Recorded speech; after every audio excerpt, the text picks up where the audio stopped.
Assalamu alaikum wa rahmatullahi wa barakatuh. Can you all hear me?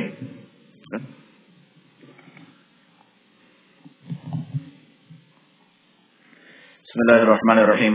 الحمد لله نحمده ونستعينه ونستغفره ونؤمن به ونتوكل عليه ونعوذ بالله من شرور أنفسنا ومن سيئات أعمالنا من يهده الله فلا مضل له ومن يضلله فلا هادي له ونشهد أن لا إله إلا الله وحده لا شريك له ونشهد أن سيدنا ومولانا وحبيبنا وشفيعنا وعزيزنا وكريمنا ورحيمنا ونبينا وسندنا محمد رسول الله صلى الله تعالى عليه وعلى آله وصحبه وأزواجه وعلينا معهم أما بعد. بسم الله الرحمن الرحيم. We are on ayah number 226 in Surah 2. Allah subhanahu wa ta'ala says, He speaks about something called ila. Amongst there is not only one way to divorce. This is actually a common misconception. People think divorce only happens if you say, I divorced you. There's actually multiple ways divorce can happen. One way is zihar. Zihar is a person telling their wife, Anta ka dhahri ummi. You are like my mother's back. Or you align your spouse to a relationship that it is not permissible for you to marry. So for example, you say to her, you are like my mother, or this, but not in the sense you are like my mother because you take care of me, or because, you yell at me, or you make sure everything is clean. No. You are like my mother in the sense that I cannot approach you.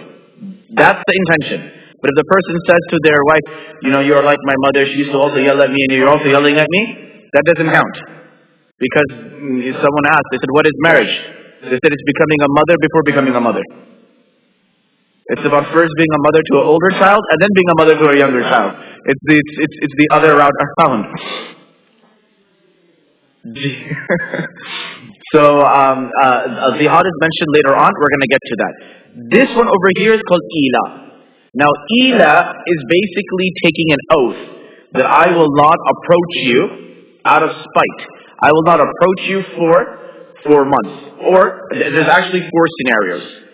Scenario 1 is wallahi, I will not approach you. Indefinite.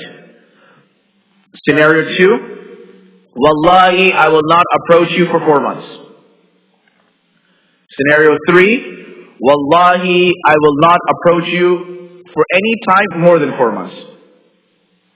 Scenario 4, wallahi, I will not approach you less than 4 months. 2 months, 3 months, a week, 2 weeks, XYZ. In the first 3 scenarios, if within the 4 months he does not break his oath, the wife is divorced. If he says, wallahi, I'm never going to come, in the 4 months, if he does not approach her, does not establish relationships, at the end of the 4th month, automatically the marriage is dissolved. Yes, that's Allah subhanahu wa ta'ala deciding. Why? It's because you cannot hold someone hostage like that.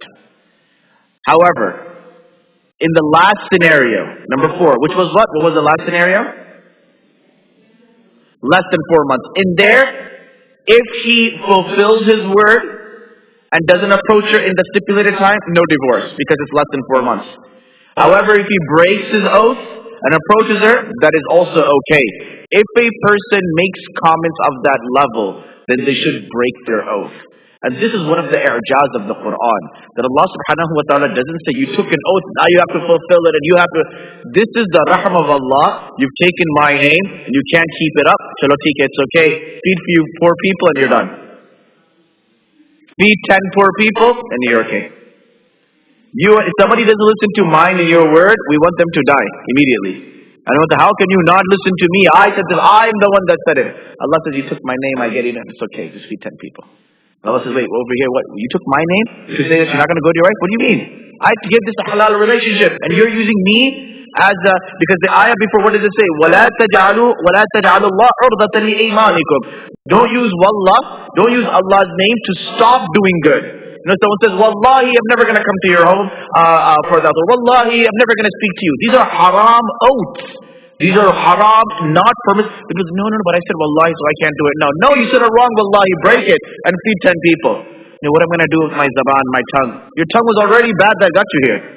Don't worry about what you're going to do with your zaban.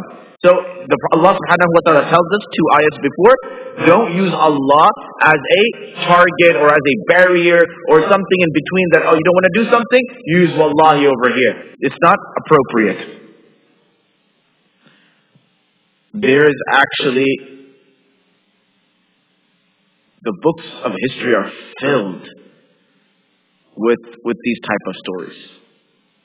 Harun Rashid told Zubaydah that wallahi, if I talk to you first, you're divorced. They got in an argument. He said, wallahi, I'm never going to talk to you. And if I start talking to you first, you're divorced. Zubaydah said, oh yeah? Wallahi, I'm never going to talk to you. And if I talk to you first, all of my wealth that you gave me, she's the queen. All the wealth that you gave me, it's sadaqah. So now Zubaydah was considered one of the greatest women in Islamic history, the wife of Harun Rashid. She made Nahr Zubaydah. Have you ever heard of Nahr Zubaydah? It was a aqueduct, a pipeline. This is Imam Abu Hanifa's time. This is 80 Hijri, 90 Hijri, or 100, 110, 115 Hijri. This is in the early days, which means basically in the year 800. From Baghdad all the way till Medina or Makkah. They had made a line that brought water from all the way from Baghdad all the way to Makkah. And that river, it lasted till maybe less than a century ago. In the Ottoman war that they had over there, it was broken and it was stopped and all of that stuff. Zubaydah was a remarkable woman. Her charity, she was well known for her charity. She was very gracious. She was big on education. And she was just a very intelligent woman. So anyway, so Harun Rashid and her got in a fight. So Harun Rashid said, wallahi, I'm never going to speak to you. She says, well, guess what? He said, wallahi, and if I speak to you first, you're divorced 3 times. And she says, oh yeah? I'll do you one better. Wallahi, I'm never going to speak to you. And if I talk to you first, then all of my wealth is sadaqah. Basically, he doesn't remain a king anymore because all of his money is gone. It happens. They say, it's very beautiful, right? They say that every intellectual individual, there's something that makes you think that where did all their intellect go? Every smart person, once in a while, does something where you're just like, what happened to this person? So, they went to all the muftis. And everyone said, whoever talks first, either you're divorced or you lose your kingdom. You choose. What's important, your wife or your life? What's the answer? Does anyone know the answer? If you read Urdu, there's a Urdu book called Imam Abu Hanifa ke Pasandida Waqiyat, or Hadith Angez Waqiyat. There's hundreds and hundreds of stories of Abu Hanifa's sheer brilliance. Imam Abu Hanifa ke Hadith Angez Waqiyat. What'd you say? Speak at the same time. Every mufti said, whoever speaks first, that's what happens. They said, okay, let's talk to Imam Abu Hanifa. We went to Imam Abu Hanifa.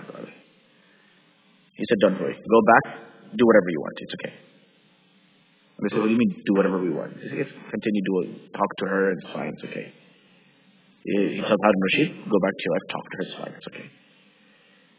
And he said, I will lose my wife if I talk to her. He said, don't worry, just go and talk to her.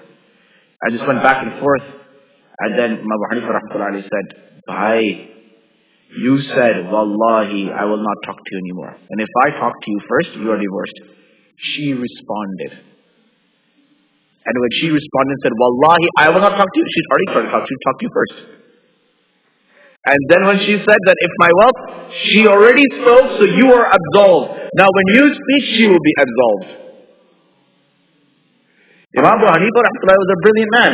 He said, you said, if I speak to you first, she responded and she spoke to you. Now when you speak to her, her oath is gone. It's because she wasn't the person to speak, you did.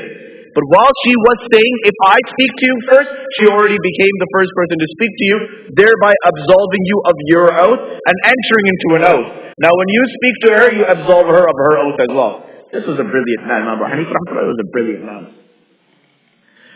So anyway, yes.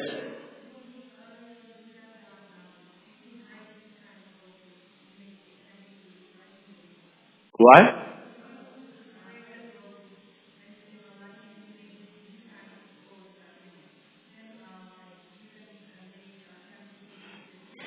Because the sister is asking, I just mentioned right now that I said you can break the oath.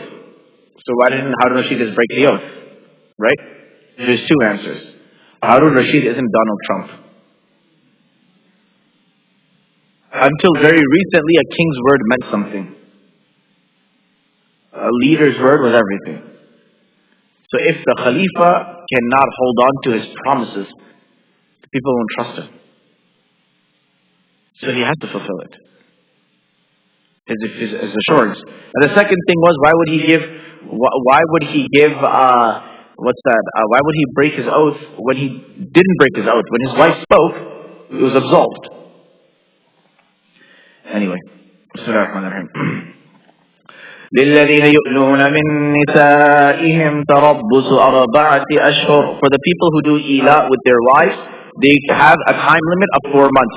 فَإِن فَاءُوا فَإِنَّ اللَّهَ غَفُورٌ رَحِيمٌ. If they break their oath and go back to their spouses, Allah is forgiving and Allah is compassionate. Look how Allah talks about this. Allahu Akbar.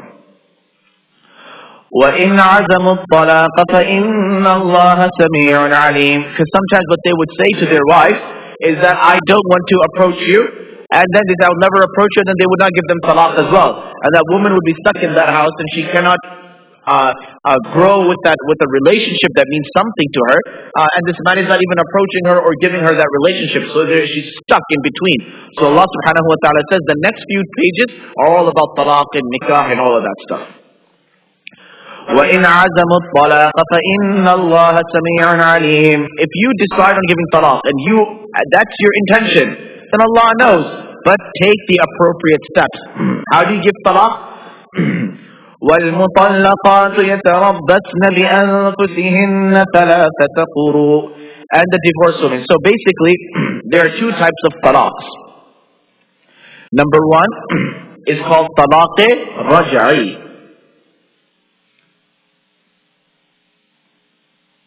And number two, talaq ba'in. So if you want, you can make, there's no board here, right? You guys don't have a board in the main hall, right? Is there anyone from the sisters committee here? If there's a board nearby, that would be good. Is there one in the back? I'll grab it.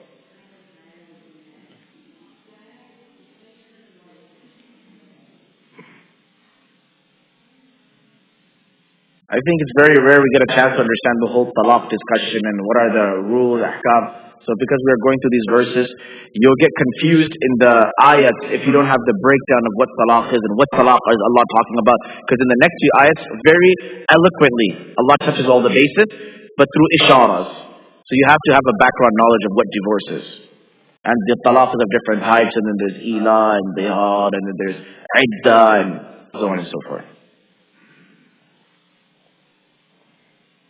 While we are waiting for the sister to come back, does everyone, for those who don't know, this Friday we have a youth iftar here.